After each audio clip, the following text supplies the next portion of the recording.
നമ്മുടെ ഭാരതം നേരിടുന്ന ഏറ്റവും വലിയ ഭീകര വെല്ലുവിളികളിൽ ഒന്ന് ഖാലിസ്ഥാൻ തീവ്രവാദികളുടേതാണ്. ഭാരതത്തിന്റെ ഭാഗമായിരിക്കുന്ന പഞ്ചാബിനെ ആദ്യം സ്വതന്ത്രമാക്കുക, പിന്നീട് ചണ്ഡീഗഡും ഹരിയാനയും ഉൾപ്പെടുന്ന ചില പ്രദേശങ്ങൾ കൂടി കൂട്ടിച്ചേർക്കുക, അതിനുശേഷം പാകിസ്ഥാന്റെ ഭാഗമായിരിക്കുന്ന പഞ്ചാബിനെ കൂടി ചേർത്ത് ഒരു രാജ്യമായി ഖാലിസ്ഥാൻ എന്ന പേരിൽ സ്വതന്ത്ര സിഖ് രാജ്യം ശ്രമിക്കുന്നവരാണ് ഖാലിസ്ഥാൻ ഭീകരവാദികൾ.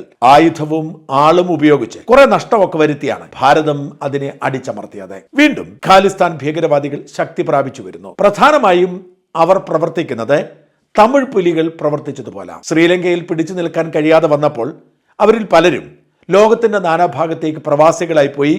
അവരുടെ സാമ്പത്തിക സഹായത്തോടെയാണ് തമിഴ് രാഷ്ട്രമെന്ന ശ്രീലങ്കൻ വിഭജനവാദം അവർ ഉയർത്തിയത്. പക്ഷെ അവരുടെ ഏറ്റവും വലിയ ദൗർബല്യം പ്രഭാകരൻ എന്ന ഒരു നേതാവിനെ മാത്രം ആശ്രയിച്ചായിരുന്നു തമിഴ് രാഷ്ട്ര ഭീകരവാദം തുടങ്ങിയത്. പ്രഭാകരൻ കൊല്ലപ്പെട്ടതോടെ തമിഴ് പുലികളും ഒടുങ്ങി. എന്നാൽ ഖാലിസ്ഥാൻ തീവ്രവാദികൾ അങ്ങനെയല്ല. അവർക്ക് അനേകം നേതാക്കന്മാരുണ്ട്. അവർ പാശ്ചാത്യ രാജ്യങ്ങളുടെ പിൻബലത്തിൽ അവിടുത്തെ വോട്ട് ബാങ്ക് പ്രീണന രാഷ്ട്രീയത്തിന്റെ ഭാഗമായി ഭാരതത്തിനെതിരെ പ്രവർത്തിച്ചുകൊണ്ടിരിക്കുന്നു. ബ്രിട്ടനും കാനഡയും അമേരിക്കയും ഖാലിസ്ഥാൻ തീവ്രവാദികൾക്ക് കുടപിടിക്കുന്ന രാഷ്ട്രങ്ങൾ. ഈ രാജ്യങ്ങളെ സംബന്ധിച്ചിടത്തോളം ഖാലിസ്ഥാൻ വാദികൾ തീവ്രവാദികളല്ല, അവർ സ്വാതന്ത്ര്യ സമര പോരാളികളാണ്. ഹമാസിനെ ഫലസ്തീൻ പോരാളികൾ എന്ന് വിളിക്കുന്നത് പോലെ തന്നെ കശ്മീർ ഭീകരരെ കശ്മീരി പോരാളികൾ എന്ന് ചിലർ വിളിക്കുന്നത് പോലെ തന്നെയാണ് ഖാലിസ്ഥാൻ തീവ്രവാദികളെ പോരാളികൾ എന്ന് പാശ്ചാത്യ രാജ്യങ്ങൾ വിശേഷിപ്പിക്കുന്നത്. പക്ഷേ ആ ഭീഷണിക്ക് മുമ്പിൽ കീഴടങ്ങാൻ ഇന്ത്യ ഒരുക്കമല്ല. പാശ്ചാത്യ രാജ്യങ്ങളുടെ പിന്തുണ കിട്ടാത്തത് കൊണ്ട് ഇന്ത്യ തന്നെ കൃത്യമായ ഇടപെടൽ നടത്തി ഭീകരരുടെ ശക്തി ക്ഷയിപ്പിച്ചുകൊണ്ടിരിക്കുന്നു. കാനഡയിലും അമേരിക്കയിലും ബ്രിട്ടനിലും പാകിസ്ഥാനിലുമൊക്കെ